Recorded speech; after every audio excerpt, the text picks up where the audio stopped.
On va rentrer dans le sermon parce que c'est tellement important, cela, et j'espère que mes collègues ne vont pas me montrer la montre parce que ce message est peut-être le sommet. Non, pardon. Demain, c'est le sommet.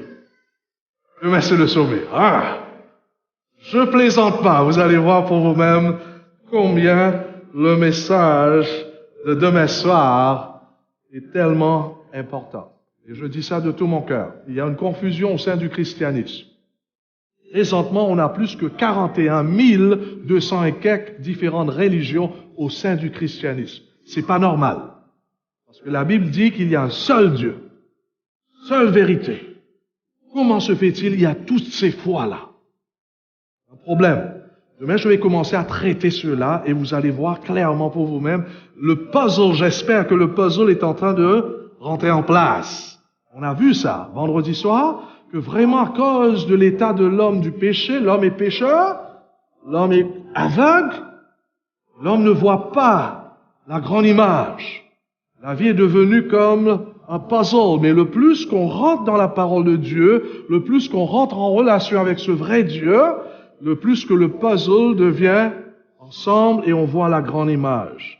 D'ailleurs, pour ceux qui n'étaient pas là hier ou depuis vendredi, je ne sais pas si Jean-Marc a dit, vous allez voir que quelquefois, mon français, c'est François. Donc, s'il vous plaît, bear with me. Parce que c'est pas ma langue. D'ailleurs, la première fois que je suis venu ici, 2004, j'étais en train de prêcher en anglais. Il y avait un traducteur. Il me semble que Dieu m'a donné le don des langues.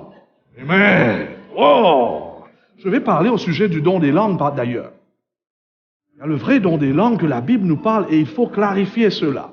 Vous allez voir ce soir aussi qu'il y a un ennemi qui crée des contrefaçons. Il faut faire attention.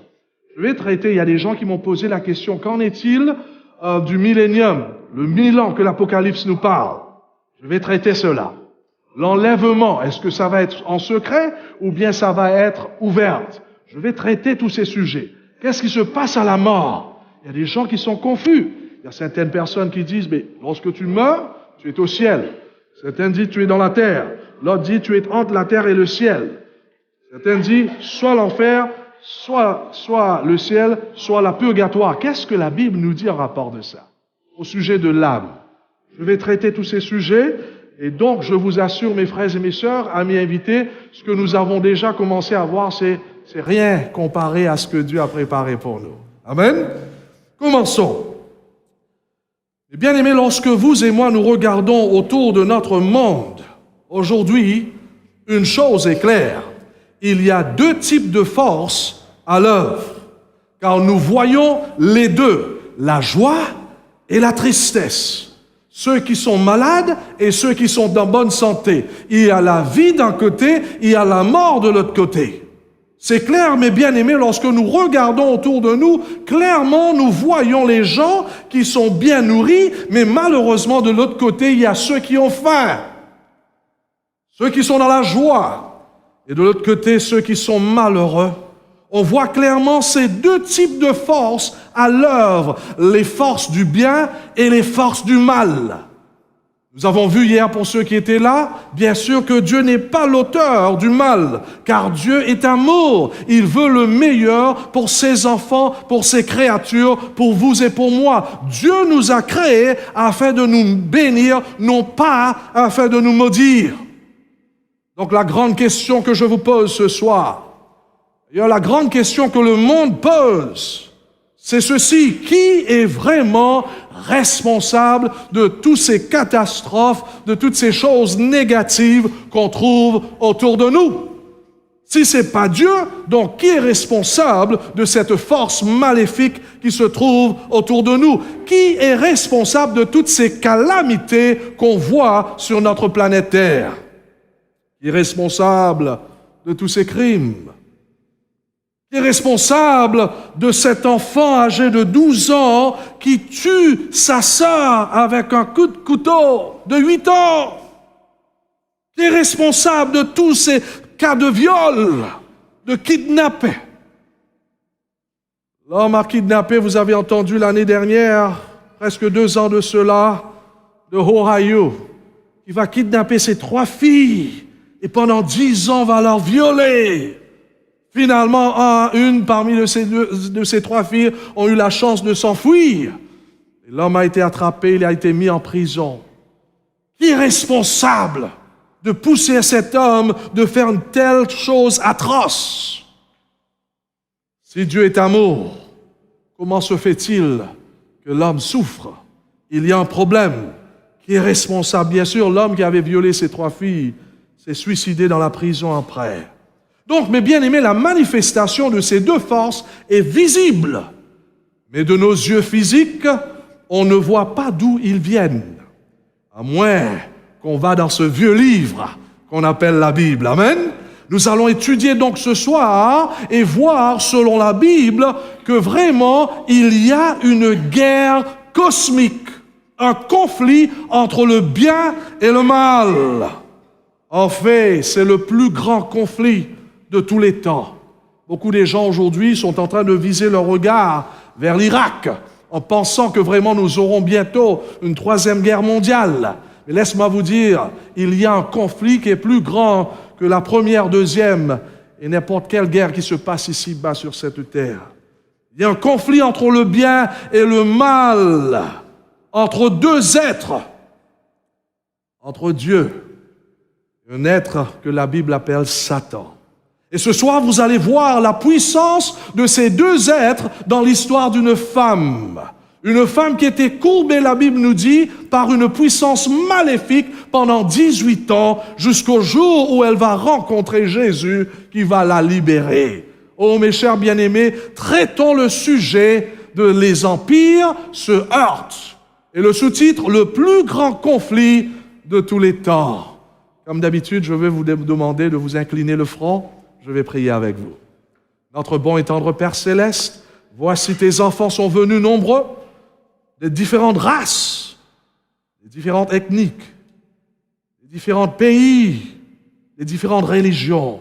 Et pourtant, ce sont tes enfants. Pourtant, au fond de notre cœur, on cherche ce Dieu. On cherche à connaître la vérité. Et voilà, je me trouve en face de tes enfants qui te cherchent, et pourtant, moi, je suis un pécheur comme eux. J'ai besoin de ta grâce ce soir. J'ai besoin de ton esprit, ô Père, que tu fais descendre ta présence dans ma vie et dans celle de tes enfants, afin que lorsque j'ouvre ma bouche, que tu parleras de mes lèvres et que tes enfants seront touchés. Explique-nous ce soir à travers ta sainte parole pourquoi tant de souffrance. Pourquoi nous souffrons et pourtant tu es un Dieu qui est bon, tu es un Dieu qui est juste, tu es un Dieu rempli d'amour.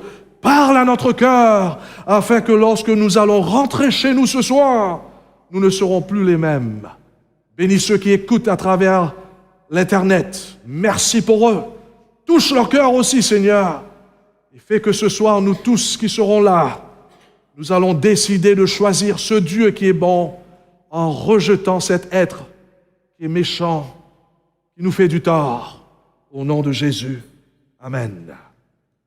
Nous lisons donc l'histoire de cette femme qui a été courbée pendant ces quelques années. Ça se trouve dans Luc au chapitre 13, du verset 10 à 13. Jésus enseignait dans une synagogue le jour du sabbat, et voici, il y avait une femme possédée d'un esprit qui la rendait infirme depuis 18 ans. Elle était courbée et ne pouvait pas du tout se redresser. Lorsqu'il la vit, c'est-à-dire lorsqu'il la vit, Jésus lui adressa la parole et lui dit « Femme, tu es délivrée de ton infirmité. » Et il lui imposa les mains. À l'instant, elle se redressa et glorifia Dieu. Chers bien-aimés, voici donc une femme, la Bible nous dit, qui était frappée par une maladie. Elle était possédée d'un mauvais esprit, qui la rendait infirme, la Bible nous dit, depuis 18 ans. Une femme qui était liée par le diable et ne pouvait pas se détacher pendant 18 ans jusqu'au jour où elle va rencontrer son Seigneur face à face. La Bible nous dit que seule sa rencontre avec le Christ qui va la libérer. Première leçon que peut-être je veux vous partager ce soir, c'est ceci. Je peux imaginer, mes bien-aimés, que lorsque cette dame était encore petite, toute petite, elle était en bonne santé, parce que la Bible est claire. Elle était courbée que pendant 18 ans. Ça veut dire que lorsqu'elle était encore petite fille, c'était une fille qui était en bonne santé, qui jouissait une bonne vie. Elle était une fille qui était heureuse auparavant. Elle était capable de regarder vers le soleil tous les jours. Le soir, comme David, on a vu David hier soir, elle admirait le coucher du soleil et même les étoiles. Mais graduellement, elle commença à sentir quelque chose qui n'allait pas. Une infirmité qui la tirait vers le bas. Probablement, c'était une faiblesse avec son colonne vertébrale. Et mes amis, cette dame était repliée vers elle-même. La Bible nous dit vers le bas, vers la terre. Et de plus en plus, elle devenait courbée. Éventuellement, elle ne pouvait plus lever le regard vers le ciel. Et pendant 18 ans, la Bible nous dit, elle ne pouvait plus regarder en haut. Pendant 18 ans, elle ne pouvait plus admirer le soleil, la lune ou les étoiles. Cette femme, mes frères et mes sœurs, amis invités, était tirée vers la poussière. Elle marchait, je la vois, elle marchait comme si elle cherchait un cimetière, un trou afin de s'enterrer. Elle avait pratiquement, la Bible nous dit, perdu la moitié de sa taille pendant 18 ans. Est-ce que vous voyez ce que je vois? Elle était courbée, ne pouvait pas se redresser. C'était comme si vraiment elle était en prison. Et pendant 18 ans, c'était sa vie. La question qu'on pose ce soir, qui était celui-là qui était responsable de sa maladie? Qui était celui-là qui était responsable afin que cette femme était comme si elle était attachée pendant 18 ans? Qui était responsable? Je vous pose la question de sa maladie. Mais Jésus répond. D'ailleurs, c'est dans le texte, je ne vous ai pas donné encore, mais voilà, lisons dans le verset 16 maintenant, car Jésus va avoir un problème avec les pharisiens plutôt. Lorsque les pharisiens voyaient, c'était des gens religieux, attention. Des gens qui allaient à l'église, qui avaient le Torah, la Bible. Les pharisiens, c'était des gens qui avaient mal compris l'évangile, et donc ils vont attaquer Jésus parce que Jésus va guérir cette femme le jour du sabbat. Et finalement, ils vont accuser Jésus qu'il transgressait le sabbat. Tandis que vraiment Jésus était en train d'accomplir le sabbat, car le sabbat c'est un jour de délivrance. Et voilà, ils vont attaquer Jésus et Jésus va répondre à eux en disant, et cette femme que Satan, voilà, qui était responsable de sa maladie? Cette femme que Satan tenait liée depuis quoi? 18 ans. Voilà le mot Satan. Ne fallait-il pas la délivrer de cette chaîne le jour du sabbat? Donc je vous pose la question ce soir, mes bien-aimés, qui était responsable de sa maladie? La Bible nous dit, c'était un être qu'on appelle Satan. Satan avait attaché cette femme physiquement comme on attache un animal dans la ferme. Donc c'était Satan qui était l'auteur de sa maladie. Et depuis ce jour-là, elle ne pouvait plus se libérer. Je peux vous dire quelque chose ce soir, mes bien-aimés, ceux qui écoutent à la maison, sur l'Internet. Je suis ici pour vous dire que Satan est responsable non seulement de la maladie de cette femme, mais il est aussi responsable de toutes ces situations chaotiques, négatives que nous voyons autour de nous aujourd'hui, même dans votre propre vie. Toutes ces maladies que vous voyez. Parmi nous, il y a des gens qui souffrent à cause de certaines maladies. Il y a un diable, il y a un Satan qui est responsable de toutes ces choses atroces qu'on trouve autour de nous, tous ces gens paralysés, tous ces handicapements qu'on voit, pas seulement les maladies physiques, attention, il y a aussi les maladies spirituelles. Il y a un diable qui est responsable de votre mari qui ne vient plus à la maison parce qu'il est accro de l'alcool. C'est lui qui est responsable de toutes ces choses qui se passent dans la vie des gens sincères, les gens incroyables. C'est lui qui est responsable de ces choses qui passent dans la vie de vos enfants. Des choses atroces qui se passent même au sein de la famille. Oh, la Bible nous enseigne que le diable existe. Ce soir, je suis ici pour vous dire qu'il est bien vivant. Et c'est lui qui est responsable de tous ces cas de violence domestique qu'on trouve dans la maison. Ah oui, pendant la journée, les gens marchent main dans la main, mais regarde ce qui se passe à la maison. C'est grave. C'est nombreux cas de séparation, de divorce. Et ainsi bien que ces calamités qu'on trouve autour de nous, ces quantités de cas de mort, où les gens meurent dans les tremblements de terre, c'est lui qui est responsable. C'est tant quantité de cas de suicide, il y a le mal qui existe. Quantité de cas de crimes. Vous voyez les enfants aujourd'hui qui tiennent les armes, qui est responsable de ça? Tous ces cas de guerre et de mort. Et un des plus grands ruses du diable, ne rate pas cela. Un des plus grands ruses de Satan, c'est de nous faire croire qu'il n'existe pas. Même au sein du christianisme aujourd'hui, il y a beaucoup de gens qui ne pensent pas qu'il y a un diable. Et c'est malheureux qu'il y a certains prédicateurs qui n'avertissent pas à leurs membres que le diable existe et qu'il est vivant et qu'il cherche comme un lion à dévorer l'être humain. Oh, mes bien-aimés, à chaque fois, lorsque vous et moi, nous voyons ces choses folles autour de nous, cela doit nous faire réaliser que le diable existe, qu'il est bien vivant. Deuxième ruse d'ailleurs, ne rate pas cela, c'est que lorsque nous sommes frappés par une maladie, très souvent, Satan nous fait croire que c'est Dieu qui est responsable. Lorsque tout va bien à la maison, ou bien à l'école, nos enfants font bien, jamais on va glorifier Dieu. On va dire que nos profs sont bons. Lorsque nous sommes malades, nous allons au médecin, il nous donne un bon médicament, on est guéri, on dit « Waouh, ça c'est un bon médecin !» Jamais on peut glorifier Dieu.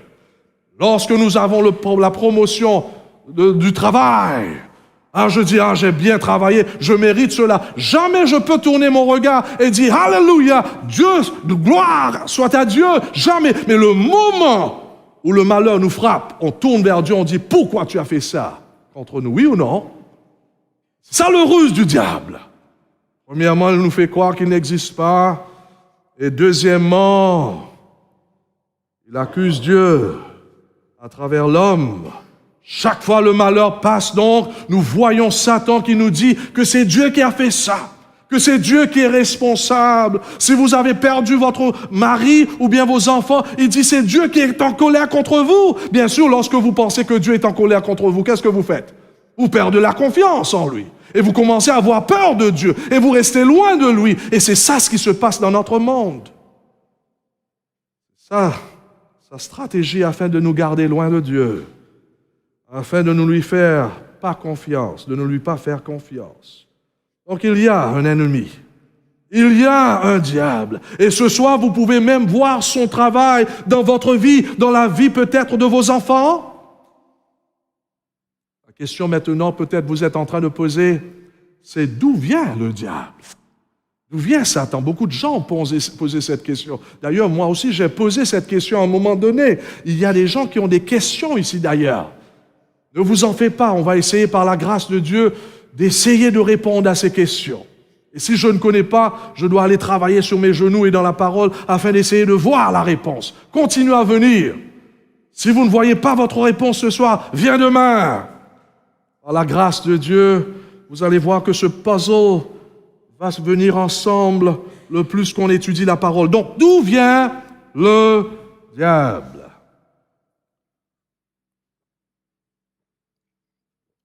C'est une réalité qu'il est vivant. Mais d'où vient-il? Écoute ce que Jésus un jour va dire à ses disciples. Jésus leur dit, je voyais Satan tomber du ciel comme un éclair. Wow!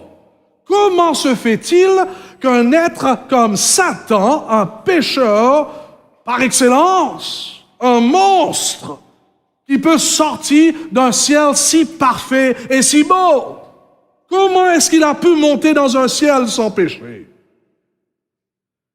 Ce soir, j'aimerais donc vous dire et suggérer que nous n'allons jamais comprendre pourquoi notre monde est dans cet état si nous ne comprenons pas ce qui s'est passé dans le ciel bien avant que nous étions en existence. Et c'est pour cela que j'aimerais vous amener ensemble avec moi dans un retour dans le temps, sur plusieurs millénaires.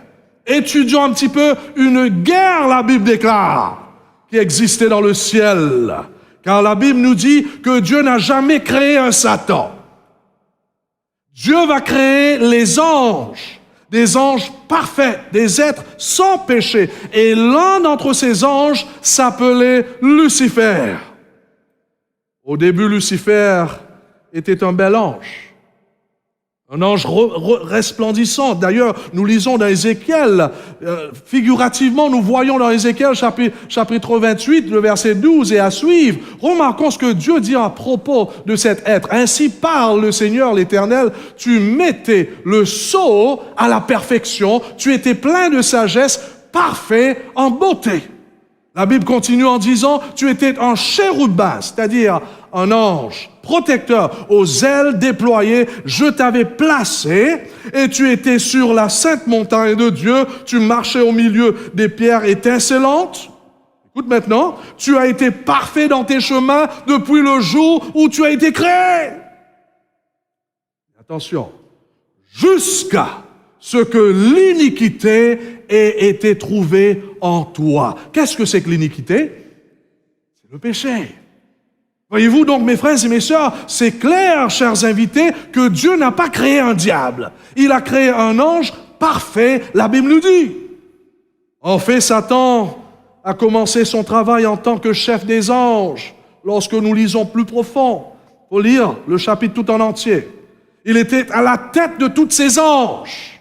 Il était le plus sage de tous les anges. Malheureusement, cet ange est graduellement devenu un Satan. Maintenant, la question c'est ceci, comment est-il devenu un pécheur, un diable? Lisons maintenant dans Ésaïe. Nous sortons d'Ézéchiel, chapitre 28, nous irons dans Ésaïe. Et il faut le faire, mes bien-aimés. Il ne faut pas prendre, lorsque vous étudiez la parole, ne prends pas un texte et dis que ça c'est la vérité. Il faut mettre le texte, la Bible tout dans l'ensemble. C'est comme ça qu'on étudie la Bible. Ne prends pas. Si vous prenez un texte comme ça, la Bible peut dire n'importe quoi. D'ailleurs, il y avait un jour quelqu'un qui a fait ça. Il voulait savoir la volonté de Dieu pour sa vie. Il dit, oh, je vais ouvrir la Bible et je vais mettre mon doigt là et je vais savoir quelle est la volonté de Dieu pour ma vie. Et vous savez qu'est-ce qui s'est passé? Il a mis son doigt sur le texte où il disait, Judas s'est pendu.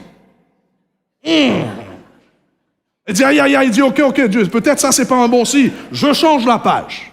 Donc, il change la page, il met son doigt, il dit, ça y est, c'est bon, là. Lorsqu'il ouvre les yeux, il dit, ce que vous avez entendu, il faut le faire maintenant. Il ne faut pas étudier la Bible comme ça. Il faut lire la Bible tout en ensemble. Et je vous invite, lorsque vous lisez la Bible, ne lisez pas comme ça, parce que nous sommes des pécheurs. Nous allons étudier ça plus tard. L'homme est pécheur. Et la parole de Dieu est sainte. Amen. Amen. L'homme malsain ne peut pas comprendre quelque chose saint. Il faut s'humilier devant Dieu et sa parole. Il faut prier avant de lire la parole de Dieu. Il faut demander à Dieu, explique-moi, montre-moi la voie que je dois suivre. Voilà donc, nous allons dans Ésaïe chapitre 14, étudions un petit peu plus au sujet de ce monstre, ce qu'on appelle Satan. Comment tu es tombé du ciel, astre brillant?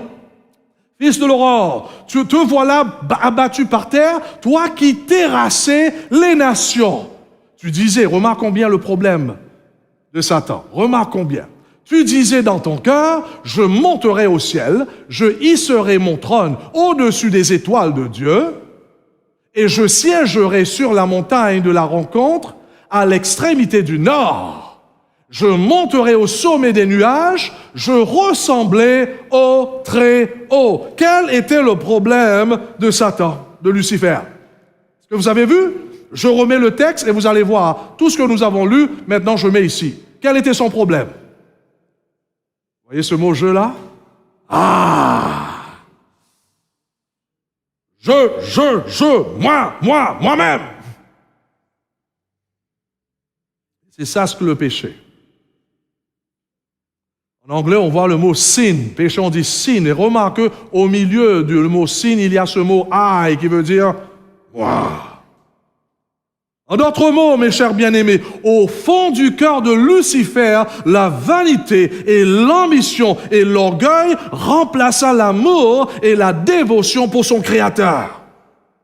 D'autres mots, la semence de l'orgueil faisait son œuvre dans le cœur de cet ange. Il était obsédé du trône de Dieu. Il voulait virer Dieu. Et pourtant, Dieu l'avait déjà donné la meilleure position. Ah oui? D'être le leader de tous les anges dans le ciel. Qu'est-ce que tu veux encore plus? Mais il voulait encore plus. Nous lisons dans Ézéchiel chapitre 28, le verset 17. Nous retournons dans Ézéchiel. Ton cœur s'est énorgueilli à cause de ta beauté. Tu as corrompu ta sagesse à cause de ta splendeur. Je te rejette par terre. Je te livre en spectacle au roi. L'orgueil envahissait le cœur de Lucifer et s'est rebellé contre Dieu. Il voulait absolument le trône de Dieu. Et pour le faire, il est allé semer des doutes parmi les anges, les autres anges. Semer des doutes en rapport du caractère de Dieu, de son amour, de son gouvernement, de son autorité. Et la Bible nous dit comme résultat, il a pu séduire un tiers des anges de Dieu. D'ailleurs, laisse-moi vous montrer cela. Nous lisons par exemple dans l'Apocalypse chapitre 12, la queue, vous devrez lire en entier, mais il parle de la queue du dragon qui est Satan, entraîner le tiers des étoiles du ciel et les jeter sur la terre. Étoile veut dire quoi dans l'Apocalypse? Nous allons étudier ce livre-là. Vous ne pouvez pas rater. Beaucoup des gens sont confus en rapport du livre de l'Apocalypse. Et pourtant, c'est une beauté. Et c'est un livre très important. Je vous donne l'explication. La Bible nous donne d'ailleurs qu'est-ce que c'est qu'étoile. L'Apocalypse est un livre rempli de symboles. Donc il ne faut pas lire simplement comme ça. Il faut bien interpréter. Dragon. Quelqu'un a vu dragon dans sa vie? Non, c'est symbolique. Donc remarquons bien la queue de ce dragon entraînait le tiers des étoiles du ciel et les jeta à la terre. Que représente l'étoile symboliquement? Le mystère des 7 étoiles que tu as vu, les 7 étoiles sont quoi? Donc Satan a pu semer des doutes dans les cœurs d'un tiers des anges de Dieu. Semer la pagaille dans le ciel. C'est pour cela la Bible nous dit qu'il y avait une guerre dans le ciel. Lisons cela. Apocalypse chapitre 12, le verset 7 à 9. Nous lisons, la Bible est claire, il y avait une guerre dans le ciel. Nous lisons, il y eut guerre dans le ciel, Michel, et ses anges combattirent contre le dragon. Voilà le mot. Et le dragon et ses anges combattirent. Mais ils ne furent pas les plus forts. Dieu soit loué. Satan n'était pas le plus fort. Et leur place ne fut plus trouvée dans le ciel. Il fut précipité, le grand dragon, le serpent ancien, appelé qui? Le diable et Satan, celui qui séduit toute la terre, voilà! Il fut précipité sur terre et ses anges furent précipités avec lui. Bien-aimé, la Bible nous dit qu'il y avait eu une guerre dans le ciel entre un dragon, le diable et Michel. Qui est le dragon? La Bible nous dit clairement, c'est Satan. Qui est Michel? Il y a 4 références en rapport de Michel dans la Bible. Lorsque nous étudions les 4 références et le contexte, nous voyons que Michel, c'était Jésus. Non pas que Jésus était un ange, car nous savons clairement que Jésus est Dieu, égal à Dieu. Mais dans le contexte, vous allez voir qu'en réalité, il y avait une guerre entre Satan et Jésus lui-même parce que Satan convoitait la place de Jésus. Hier, nous avons vu que c'était Jésus qui avait créé notre monde. Et sûrement Satan était jaloux du fait que Jésus était le créateur, non pas lui. C'est pour cela que la Bible nous dit qu'il y avait une guerre dans le ciel. Lucifer était jaloux de Jésus dès le commencement dans le ciel. L'orgueil avait envahi son cœur et il voulut prendre la place de Jésus. La question que je vous pose, c'est pourquoi Dieu a-t-il jeté Satan et ses anges hors du ciel? Parce que la Bible nous dit Dieu est amour. Pourquoi est-ce que Dieu a jeté, a expulsé, on dit ça en français? Pourquoi? Vous savez pourquoi? Même si Dieu est amour, ne rate pas cela, même si Dieu est amour, l'orgueil et l'égoïsme ne peuvent pas demeurer dans la présence de Dieu. Est-ce que vous suivez? Même si Dieu aime ses créatures, il y a des conditions à remplir afin d'expérimenter la présence de Dieu. Parce que Dieu est amour et aussi bien saint. Sa nature est en opposition à l'orgueil et l'égoïsme et le péché. Ces deux-là ne peuvent pas cohabiter. C'est pour cela, pour sauvegarder la paix et l'harmonie dans le ciel, Dieu a dû le chasser. J'en suis sûr que Dieu l'avait donné la chance de se repentir. On voit dans la Bible, à chaque fois, partout dans la Bible, que Dieu est un Dieu de miséricorde. Il pardonne. Il donne la chance à ses enfants. Mais lorsque je vois dans la Bible, je regarde, sûrement, Satan était arrivé à ce point où il n'y avait pas de retour. Il s'est endurci malgré que Dieu lui accorde l'occasion de se repentir. Finalement, il s'est endurci et Dieu, parce que Dieu est saint, et parce que ces deux-là ne peuvent pas cohabiter, Dieu va finalement expulser le diable. Et un tiers de ces mauvais anges vont partir avec lui. Oh, mes bien-aimés, c'est un point très important. L'orgueil, la jalousie et la convoitise va changer le chef des anges, un ange parfait, en un Satan. Vous voyez le danger de l'orgueil? L'orgueil tourna un ange sans péché en un Satan. Et moi, je suis en train de me poser la question, si l'orgueil peut faire ça à un être sans péché, qu'est-ce que l'orgueil va faire avec des gens comme nous, comme vous et moi, qui est né dans le péché? La puissance de l'orgueil. Je pense, nous allons traiter ça tout de suite, et je crois fermement plutôt, la raison pour laquelle notre monde est dans un tel état, c'est parce que Satan a semé cet orgueil dans les cœurs des gens, même les habitants de la terre. J'aimerais vous dire donc, mes frères et mes sœurs, peut-être c'est un point très important, car Dieu, parce qu'il est amour en même temps saint, il doit finalement expulser le diable de son royaume saint. Ces deux ne peuvent pas cohabiter. Là, vous comprenez pourquoi aujourd'hui le christianisme est corrompu dans plusieurs endroits.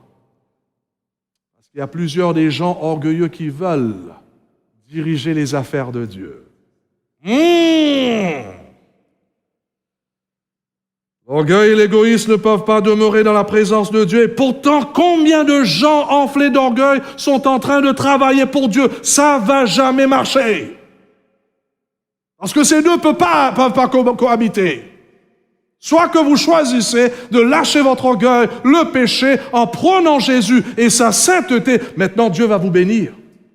Dieu va bénir votre Église.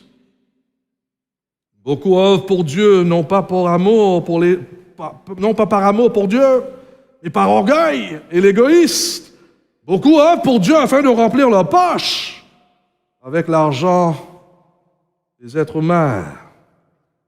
C'est pour cela qu'on voit beaucoup de corruption au sein de nombreuses églises chrétiennes aujourd'hui. Mes bien-aimés, l'orgueil et l'égoïsme ne sont pas compatibles au caractère de Dieu. C'est pour cela, un jour, Dieu va appeler tous ces dirigeants de l'Église en jugement. Retournons à l'histoire. Dieu a dû chasser donc Lucifer du ciel afin de sauvegarder le ciel du péché et de l'orgueil. Et la Bible nous dit que Satan fut précipité sur la terre. C'est pour cela, deuxième point, nous avons tant de problèmes sur notre planète. Des choses atroces qui se passent que nous ne pouvons pas comprendre ou expliquer. Les étudiants qui tuent les autres étudiants, père qui viole son propre fils ou sa fille, mère qui tue ses propres enfants. Pourquoi? Parce qu'il y a un diable qui atterrit sur cette terre. L'œuvre de l'ennemi, c'est vraiment de semer la pagaille comme il a fait dans le ciel. C'est pour cela aujourd'hui, nous voyons tellement de divisions partout où on y va. D'ailleurs, j'entends une question de vous ce soir. C'était une question qui m'a troublé avant. Pourquoi Dieu n'a-t-il pas créé des êtres qui étaient incapables de pécher? Est-ce que c'est une bonne question? Ah, je vous assure que c'est ça votre question. Moi, ça m'a tourmenté pendant plusieurs années, jusqu'à ce que j'ai compris la façon dont Dieu m'a créé. On a vu ça hier. Il faut comprendre la raison pour laquelle Dieu nous a créés et comment il nous a créés. Pour ceux qui étaient là hier, nous avons vu en premier lieu que Dieu nous a créés par amour. Est-ce que vous me suivez là? Dieu nous a créés par amour, il nous a créés afin d'établir une relation avec nous basée sur l'amour et non pas sur la force. Vous êtes d'accord? Si vous êtes d'accord, vous dites Amen. C'est ça ce que nous avons vu hier. Et pour qu'il en soit ainsi, pour que notre relation avec Dieu soit basée sur l'amour, Dieu doit nous créer libres. Est-ce que vous me suivez? Libre de choisir ce que nous voulons de faire ou que nous ne voulons pas faire. Si nous voulons le suivre ou si nous ne voulons pas. Car le véritable amour, c'est un choix. Vous êtes d'accord? Je pense à ma femme, si vraiment elle est d'accord de m'épouser parce que j'ai un bâton ou bien j'ai un fusil derrière elle. Et ça, c'est par amour. C'est pas par amour. Elle est obligée de m'épouser parce qu'il y a un fusil, là, si elle ne m'épouse pas, là, ça y est, je casse ta tête. Ou bien je te tue. Mais dans la nature de Dieu, c'est l'amour, c'est pas la force. D'ailleurs, c'est Satan qui sert la force. Dieu veut que nous le suivons par amour, non pas par la force, sinon Dieu devient un dictateur. Et nous serons tous comme des robots. Nous allons faire tout ce qu'il nous dit de faire. Bon. T'assois, il pèse le bouton de s'asseoir, tu t'assois.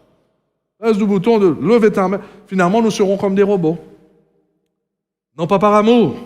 C'est pour cette raison la capacité de faire des choix. C'est un des plus grands cadeaux que Dieu a donné à tout être qu'il a créé. Amen. Dieu ne force pas les gens. C'est pour cela, même en venant ici, vous n'êtes pas forcé de le faire. Vous êtes libre si vous voulez venir ou ne pas venir. Vous êtes libre d'écouter ou pas. Vous êtes libre. Le jour où le pasteur ou bien le prédicateur enlève un pistolet et dit « tu dois faire ça », tu sais qu'il y a un problème qui est grave parce que Dieu n'agit pas ainsi. C'est pourquoi en créant les anges et même les êtres humains, Dieu a pris un risque. Attention! Car nous pourrions décider de le suivre ou de ne pas le suivre, de l'aimer ou de ne pas l'aimer. Car personne n'a le droit de nous forcer de faire un choix. D'ailleurs, nous voyons cette réalité dans Josué chapitre 24, le verset 15. Et si vous, Dieu va parler à ses enfants, il dit, et si vous ne trouvez pas bon de servir l'Éternel, c'est Josué qui parle, il dit, choisissez aujourd'hui qui vous voulez servir. C'est ça le Dieu de la Bible. C'est pas un Dieu, c'est pas un dictateur.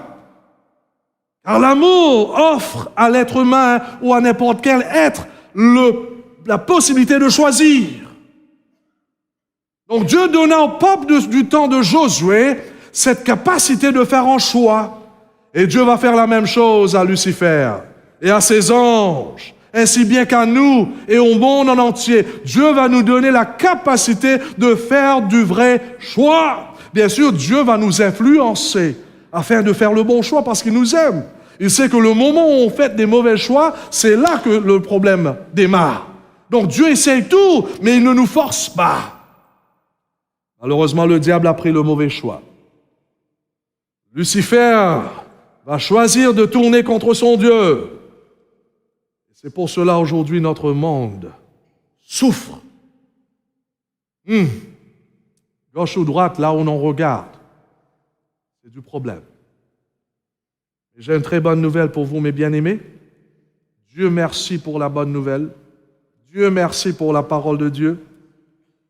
Car malgré tous ces dégâts que Satan a fait et continue à faire dans notre monde, malgré qu'il semble que Satan est au contrôle de notre monde aujourd'hui, la Bible est claire. Un jour, Dieu va détruire Satan complètement. Amen. Ézéchiel, d'ailleurs, dans le livre, nous voyons, Ézéchiel voyait cette vision où Dieu disait, « Je te précipite de la montagne de Dieu et je te ferai disparaître, chérubin protecteur. » Du milieu des pierres étincelantes, je fais sortir du milieu de toi un feu qui te dévore. Je te réduis en cendres sur la terre aux yeux de tous ceux qui te regardent. Oh, mes chers bien-aimés, d'ailleurs, on va étudier comment tout va terminer. La Bible nous explique dans l'Apocalypse. Il faut bien comprendre comment ça va terminer. Mais la bonne nouvelle, selon la parole de Dieu, c'est ceci. Le diable va pas continuer à vous ronger la vie, à vous troubler, à prendre votre enfant de vous. Non! C'est pas ça qu'on voit dans la Bible. Dieu aura le dernier mot. Mais le point, c'est ceci, ne rate pas. Avant que Dieu le détruise, écoute ce que la Bible nous dit, ce que le diable va faire. C'est pourquoi. Réjouissez-vous, cieux, et vous qui habitez dans les cieux. Mais malheureusement, regarde ça, malheur à qui? À la terre et à quoi? À la mer. Pourquoi? Il faut continuer à lire. Car le diable est descendu vers vous, animé d'une grande colère, sachant qu'il a peu de temps. Là, vous comprenez pourquoi vraiment il y a tant de dégâts dans notre monde aujourd'hui. On a parlé de ça. Gauche-droite, le mal, comment on dit, augmente de jour en jour. Là, vous comprenez pourquoi. Vous savez pourquoi? Je reprends le texte. Car le diable est descendu vers vous, animé d'une grande colère, quoi? Sachant qu'il, quoi? Est-ce que je peux vous dire quelque chose? Si vous ne croyez pas dans Daniel chapitre 2, Satan croit dans Daniel chapitre 2. Satan croit dans la prophétie que nous avons étudiée, que nous vivons dans les derniers temps. C'est pour cela, aujourd'hui, il est en train d'accabler le monde. Même votre vie est dans un trouble ce soir. Il est vrai que vous avez un beau sourire sur vos visages. Aujourd'hui, le diable a captivé toute la terre. Pas étonnant que partout où nous regardons, nous voyons le mal.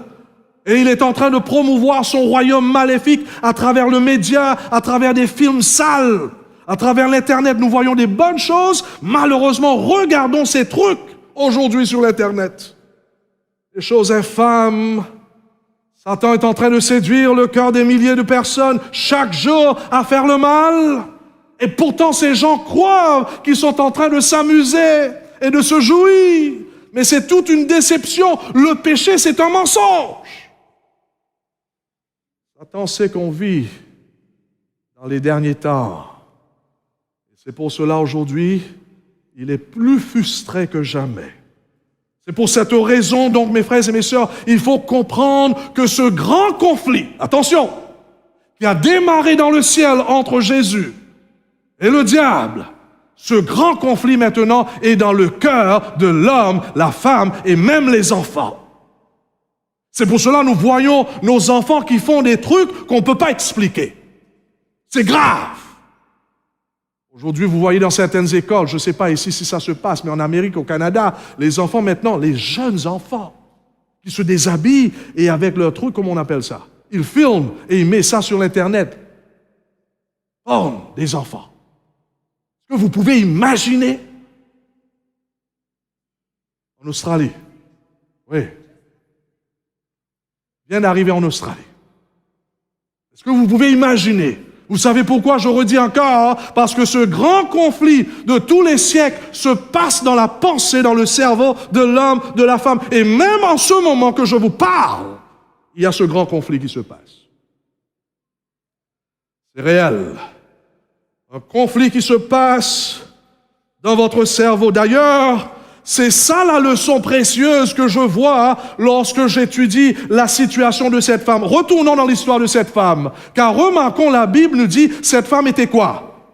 Courbée. Pratiquement la moitié de sa taille. Laisse-moi vous dire, il y a des gens qui étaient en train de poser la question, Jean-Noël, pourquoi tu racontes l'histoire de cette femme? Je ne suis pas courbé, je suis bien droit. Laisse-moi vous dire, il y a une courbure dans les cœurs de chaque être humain qui est né. Une courbure spirituelle. On ne réalise pas, mais le cœur est courbé vers le péché. Le cœur est courbé vers la terre et ses plaisirs. Le cœur de l'homme, la femme, le moment qu'on est né, le cœur est tout courbé vers le moi. Est-ce que vous me suivez? Nous nous trouvons dans l'histoire de cette femme, tout le monde qui est né sur cette terre. Car Satan a répandu son virus en nous. Il y a ce problème, moi, remarquons bien. Un homme qui vient vers moi et me dit, pasteur, prie pour moi, je dois me marier avec cette femme. Il pleure. Je dis, ok, on va prier. On prie. Il dit, je vais l'aimer pour toujours. Après 2 semaines de mariage, il est avec quelqu'un d'autre. Il regarde de l'autre côté de la ferme, il voit quelqu'un qui est plus neuf. On ne dit pas ça neuf. L'herbe est plus verte. Ah, oui, parce que la femme a eu bébé, là. Maintenant, la femme n'est plus belle. Moi, on est centré sur nous-mêmes, on veut se plaire.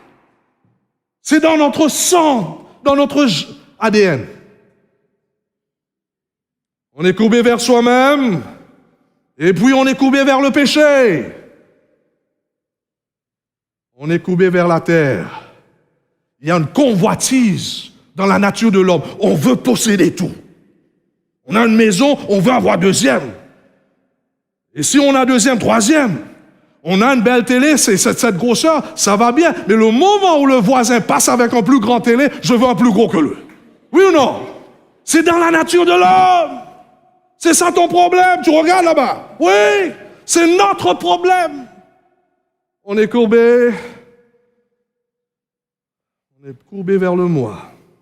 On est courbé loin de Dieu et vers le monde. On est courbé loin de ce Dieu qui nous aime et vers le moi. En d'autres mots, nous aimons le péché plus que nous aimons Dieu par nature. On ne dit pas ça les gens parce que, oh non, je suis un saint. Regardons comment nous allons à l'église tous les dimanches ou samedis. Attention, comme si on est des bons saints. Alléluia. Plus bons que les anges. Mais le moment où on sort de l'église, on est plus terrible que Lucifer, quelques-uns d'entre nous. Terrible.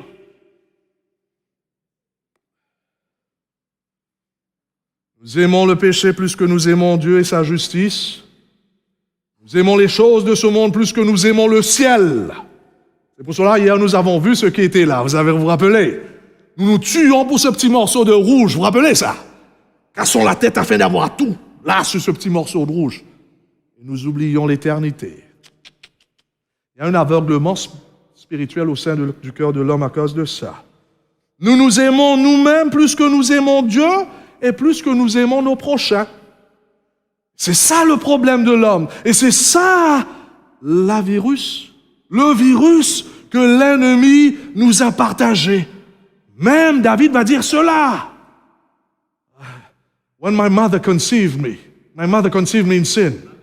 Ma mère m'a conçu dans le péché. Vous connaissez ça? C'est dans Psaume 51. Hein? Dans l'iniquité. Nous cachons de cette réalité. Nous portons le masque d'un chrétien pour le cacher. Et c'est en nous. Nous allons à l'église avec nos masques comme si, wow, on va chanter dans la chorale. On va donner l'argent. Et regarde d'ailleurs, je donne la plus grosse somme là. Wow.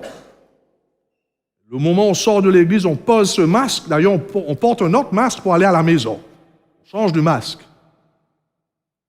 Lorsqu'on va aller au marché, on prend un autre masque. Vous savez comment on fait?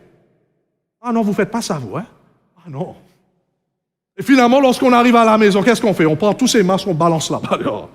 Et qu'est-ce qui arrive d'après vous? Nos enfants voient. Et finalement, qu'est-ce qui se passe lorsqu'ils grandissent? L'hypocrisie. Maman et papa étaient hypocrites. Et finalement, nous, on court vers le pasteur. Prie pour mes enfants. ne viens plus à l'église. Écoute, je dois prier pour toi, parce que ton enfant est comme ça à cause de toi. Ah, ça chauffe là, hein? Je peux continuer ou bien j'arrête? Oh! Romains chapitre 3, le verset 10 à 12 nous dit, selon ce qu'il est écrit, il n'y a point de juste. À cause de cette courbure, il n'y a point de juste, même pas un seul sur cette terre. Nul n'est intelligent, nul ne cherche Dieu. Et je parle à tous les gens religieux ici. Même les gens religieux, nous sommes tous injustes.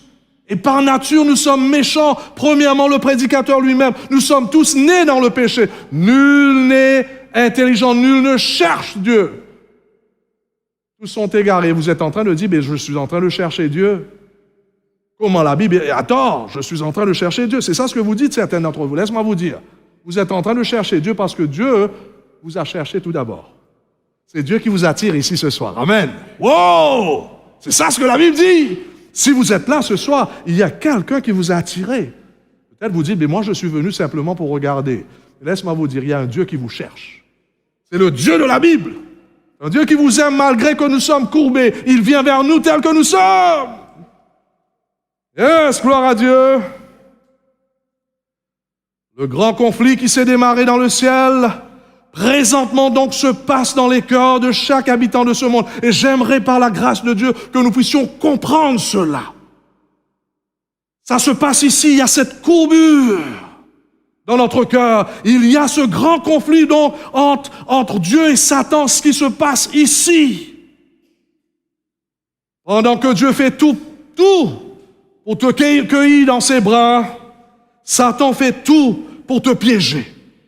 Pendant que Dieu fait tout pour te sauver pour l'éternité, Satan est en train d'essayer de faire tout afin de vous amener dans l'enfer avec lui. Pendant que Dieu fait tout afin de te présenter la vérité, cette vérité qui sauve, Satan essaye de semer des doutes et des erreurs dans les cœurs des gens. Satan est en train de nous encourager à faire n'importe quoi, pendant que Dieu est en train de nous aider à changer notre direction, changer notre vie. Satan est en train de nous tenter à continuer dans le péché contre le Très-Haut. Je vous dis ce soir, pendant que Dieu fait tout pour que vous puissiez obéir à sa parole et trouver cette liberté en Christ, Satan, lui, de l'autre côté, il est en train d'essayer de vous distraire, afin que vous preniez Dieu à la légère, afin que vous preniez sa parole à la légère. Il fait tout afin que vous perdez votre temps dans des choses de ce monde, dans des choses corruptibles, comme on a vu hier, des choses temporaires. Ah, je vous dis ce soir, Satan est en train d'endormir les gens afin qu'ils prennent leur vie éternelle à la légère. Et pourtant, la pierre est en train de venir. Jésus est au point de retourner. Satan est en train d'endormir les gens même au sein du christianisme. C'est pour cela aujourd'hui c'est difficile à gagner des gens. Je vous dis, je lance une invitation ce soir et je dis que l'équipe de France va venir ici avec je ne sais pas qui, c'est plus Thierry Henry là, hein? C'est qui? J'invite l'équipe de France, c'est plus Zidane. Là, il n'y aura pas de place là partout. Et vous invitez les gens pour écouter la parole de Dieu, c'est difficile de remplir la salle. Pourquoi? Parce que Satan est en train de faire tout afin de retirer les gens loin de Dieu. Et pourtant, Dieu est en train d'essayer de faire son mieux afin de nous sauver. Satan est en train de faire tout afin qu'on perde le ciel. Il nous lance des invitations afin de ne pas venir ici. Attention! Il dit que le nakamal, c'est mieux. Ah! Nakamal, j'ai bien dit? Il dit que le casino, j'aurai problème là-bas, attention. Et finalement, on se détruit par ces choses. Il dit que l'alcool, la cigarette et toutes ces choses, la drogue, c'est mieux pour vous. Toutes ces choses, ça affecte le cerveau et on ne peut pas discerner la parole de Dieu. Vous voyez, la grande controverse, cette tragédie, ce conflit se passe dans le cerveau de l'homme. Satan essaye de faire tout afin de vous empêcher à connaître ce Jésus, afin de vous priver de ces milliards des années que Jésus a préparées pour vous dans l'éternité.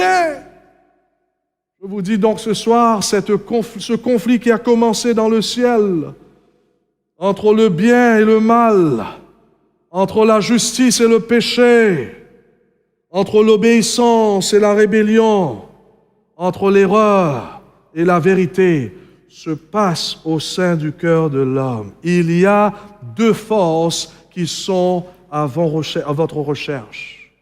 J'ai une question pour vous. Je termine bientôt. La question c'est ceci. Qui va gagner cette victoire? Entre ces deux forces, j'aimerais que vous me répondez. Qui va gagner cette victoire? Allez-y. C'est Dieu?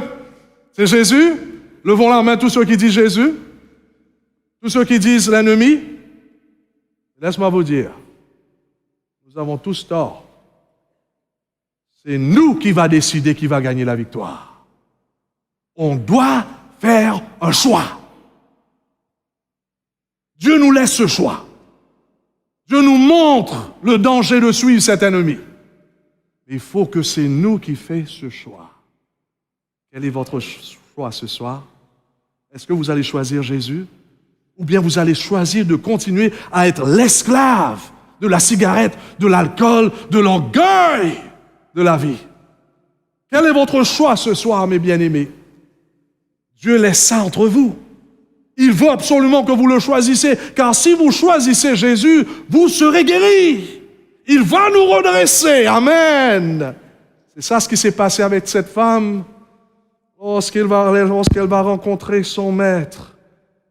Il faut qu'on décide. Vous savez pourquoi, mes bien-aimés? Regarde ce qui est sur l'écran. Le diable peut nous attacher d'une corde en un instant dont nous pouvons nous en libérer en 18 ans ou plus. La raison que c'est important de choisir Jésus, c'est parce qu'il y a un diable.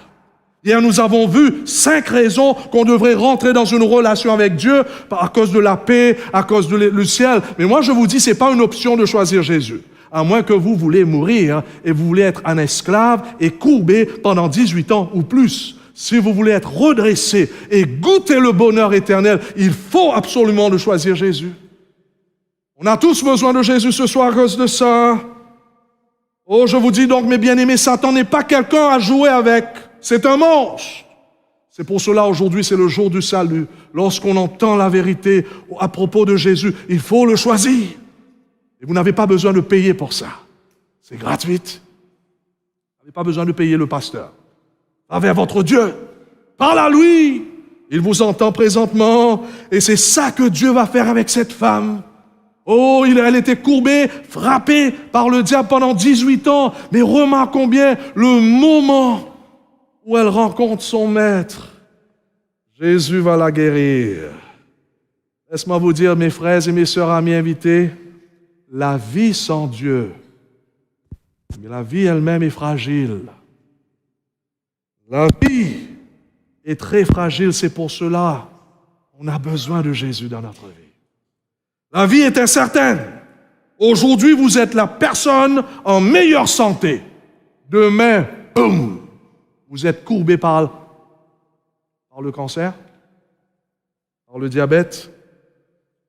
Aujourd'hui, mes frères et mes sœurs, amis invités, vous pouvez avoir votre argent, mais demain, vous pouvez être le plus pauvre de tout. La vie est incertaine. Aujourd'hui, tout le monde vous connaît. Demain, vous vous retrouvez toute seule. Chers jeunes, ne prends pas de rendez-vous avec le diable. Choisissez Jésus. Amen. Choisis Jésus. Ne vous laissez pas vous tromper par ces plaisirs du monde, par le péché. Choisis Jésus. Parce que le diable est vivant. Soyez sobres, veillez. Votre adversaire, le diable, rôde comme un lion rugissant, cherchant qui il dévorera.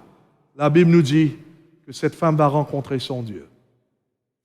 Et lorsqu'elle va rencontrer son Dieu, regarde ce qui se passe. Quand Jésus vit cette femme, il l'appela et lui dit, « Tu es délivrée de ta maladie. » Il posa les mains sur elle et aussitôt, elle se redressa et se mit à louer son Dieu. Qu'est-ce que nous disons? Est-ce que vous ne voulez pas être redressé ce soir?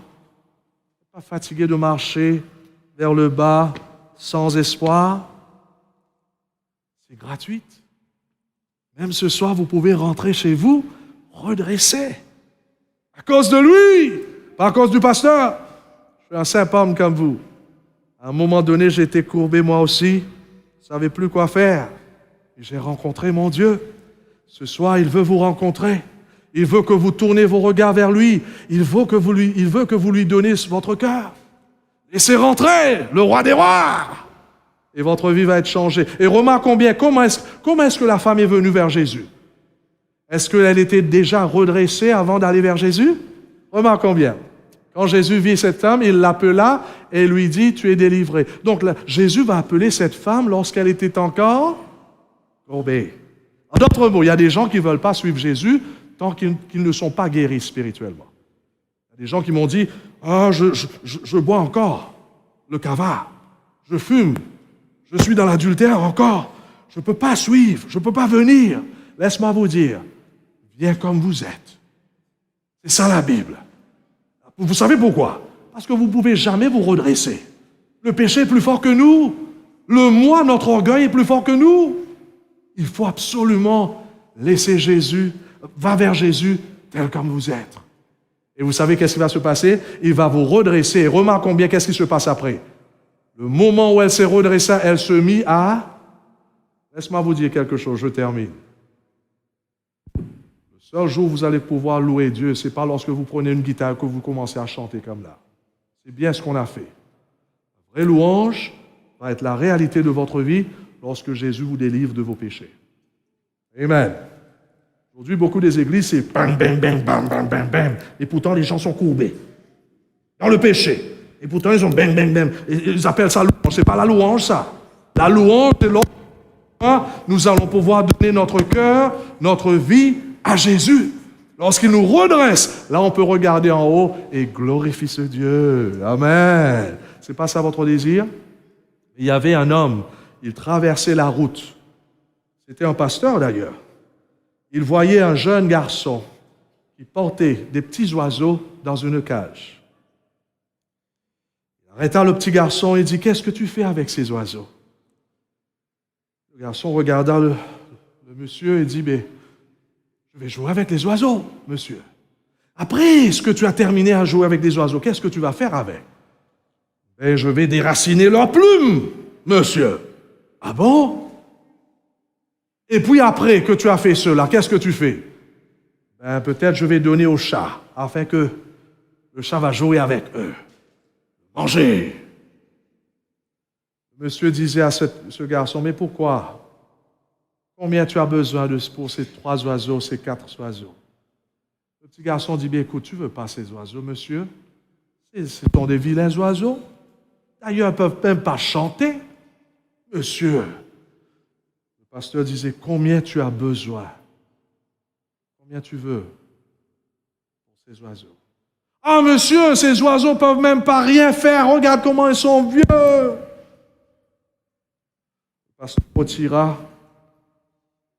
en votre monnaie, c'est 5 000. 5 000 CFP. Mais dans la poche de ce garçon. Il a pris ces oiseaux, boum, il les a amenés, il a ouvert la porte, il les a libérés. Je suis ici pour vous dire, mes bien-aimés, nous sommes comme ces oiseaux dans la cage de l'ennemi Satan. Nous ne pouvons pas, peut-être avec nos yeux physiques, on ne voit pas, mais c'est une réalité. Nous sommes prisonniers de l'ennemi. Et la bonne nouvelle, c'est ceci. 2000 ans de cela, Jésus est venu afin de nous libérer de l'emprise du diable. Amen. Lorsque Jésus-Christ mourait sur cette croix, il avait pris notre place. Car le salaire du péché, c'est la mort. Parce que nous sommes tous des pécheurs, nous méritons de mourir. Parce que nous sommes tous courbés vers le moi, vers le mal, vers la terre. Nous méritons la mort éternelle. Mais ce vendredi après-midi, Jésus disait, je prendrai leur place. Et c'est ça ce qu'il va faire pour vous et pour moi. Et celui-là parmi nous ce soir, qui tourne son regard vers Jésus, et dis, Seigneur, je te veux dans ma vie. Vous savez qu'est-ce qui va se passer? Jésus ouvrira la porte de la cage et vous rendra libre. C'est ça son désir. Viens, tel comme vous êtes. Ne tarde pas. Vous savez pourquoi? Parce que Satan a un autre plan pour vous détruire.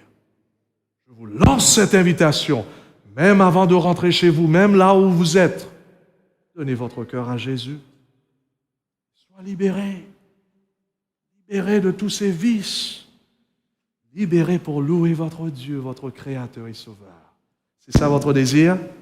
Prions le Seigneur. Levons-nous, nous tous, et nous allons prier Dieu.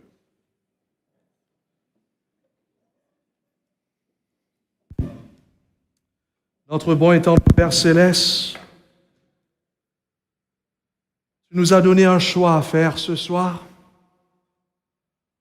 en nous expliquant ce conflit qui existe, qui a commencé dans le ciel et maintenant ça se trouve au fond de notre cœur. Merci d'ailleurs pour ta parole qui nous éclaire. Et plus que ça, merci pour Jésus qui a ouvert une porte afin que nous puissions être libérés même ce soir.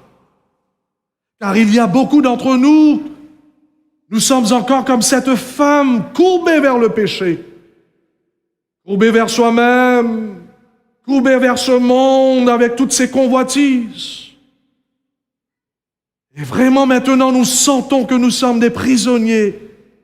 Et pourtant on a une belle maison pour certains d'entre nous, belle voiture, belle famille peut-être. Mais au fond de notre cœur, nous sommes courbés. Et nous sommes fatigués de marcher courbés vers le bas. Et merci pour la bonne nouvelle que tu as envoyé ton Fils Jésus. Afin que non pas seulement que nous serons des gens pardonnés, mais nous serons tous redressés. C'est ça l'évangile de Christ. Non pas seulement que tu nous pardonnes, mais tu nous redresses, tu nous guéris, afin qu'on puisse vraiment te louer, t'aimer de tout notre cœur et aimer les uns les autres. Et ce miracle dans les cœurs de chacun d'entre nous, même avant de rentrer chez nous, touche-nous comme tu as touché cette femme, afin que non pas seulement que nous puissions rentrer chez nous en te louant, en te glorifiant, mais que nous puissions revenir demain en amenant les autres qui sont courbés, afin que Jésus puisse leur toucher aussi. Pardonne-nous de nos péchés, lave-nous, purifie-nous de nos transgressions, et rentre dans notre vie, Seigneur Jésus, afin que nous t'appartenons aujourd'hui et pour toujours. Au nom de Jésus, permets que nous puissions, même demain, après-demain, que tous les jours, nous puissions te choisir dans notre vie, afin que l'ennemi va partir loin de nous, au nom de Jésus-Christ. Amen.